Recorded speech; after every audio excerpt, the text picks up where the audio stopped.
اس نے ایک غلطی اور کرنی ہے.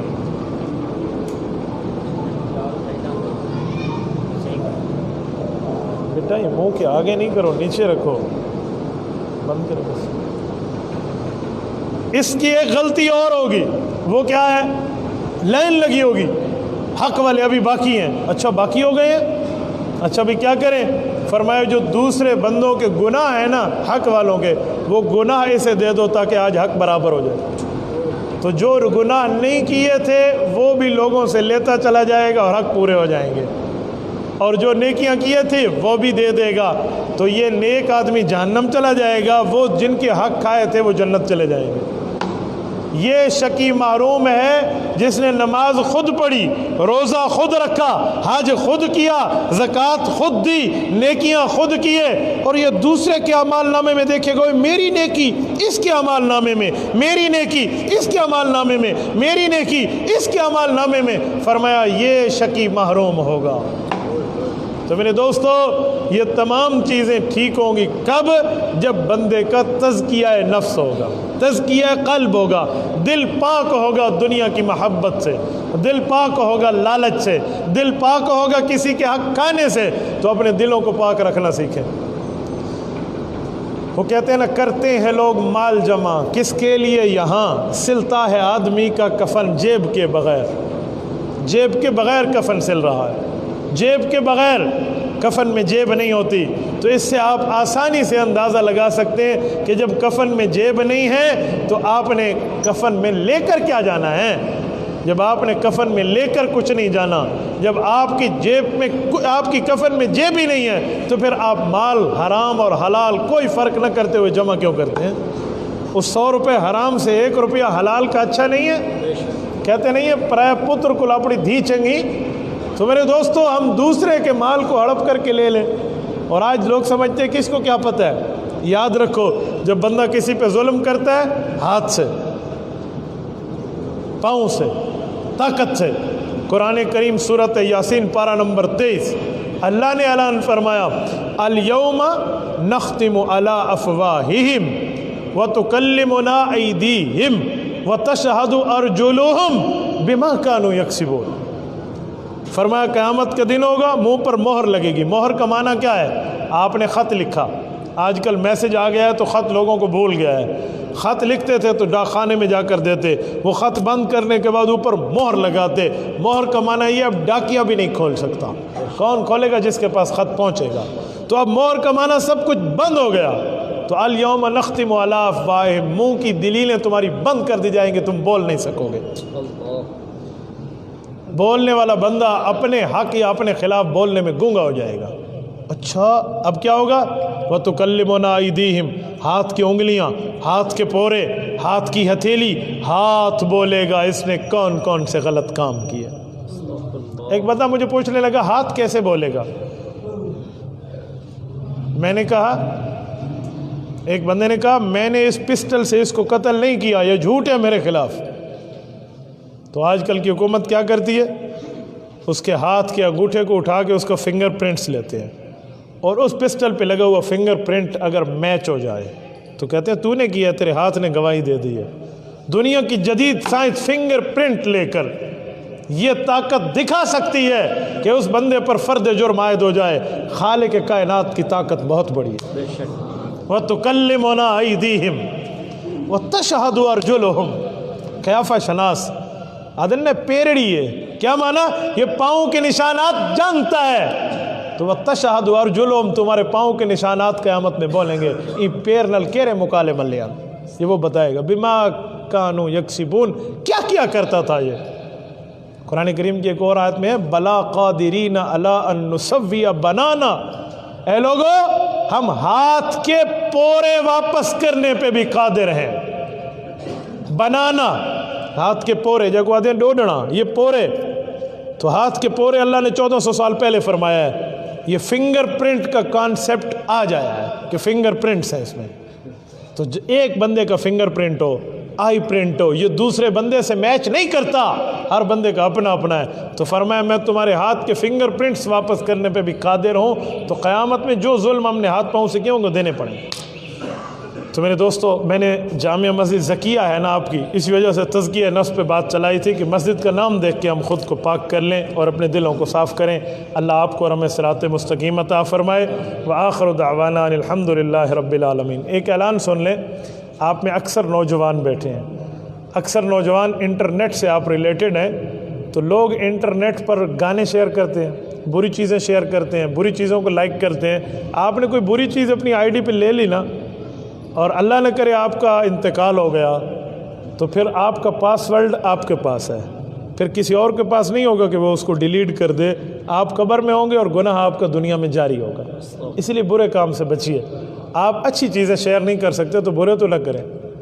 اگر آپ نے ہمارے بیانات کو وزٹ کرنا ہو تو میں آپ کو لنک دے دیتا ہوں، آپ اس کو اپنی فیس بک سے، گوگل سے، یوٹیوب سے ڈاؤن لوڈ کریں تو آپ کو بیانات پورے ملیں گے۔ آپ گوگل پہ لکھیں یا یوٹیوب پہ لکھیں مفتی عبدالواحد قریشی، تو آپ کو ہمارے بیانات کی پوری لسٹ ملے گی، ایک ایک عنوان پہ۔ اس کو شیئر کریں اور اس میں آپ ہمارے تعاون کا ساتھی بنیں۔ جزاکم اللہ تعالی۔